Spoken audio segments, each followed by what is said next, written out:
Natututo silang mahalin ang sarili, puno ng saya, pag-aalaga sa sarili at kabaitan.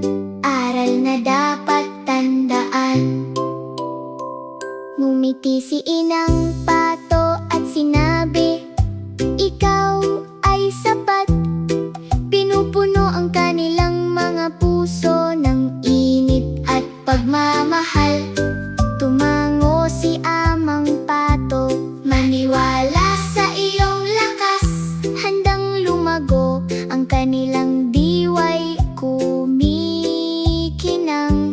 Sa salamin, nakikita nila ang sariling ganda. Bawat munting sisiw ay natatagpuan ng kanilang masayang lugar.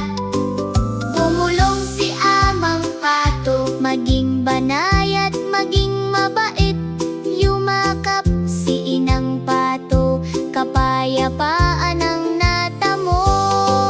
Natuto ang pamilyang Pato ng pagmamahal sa sarili ngayon. Sa ngiti at tawa, natagpuan nila ang kanilang landas.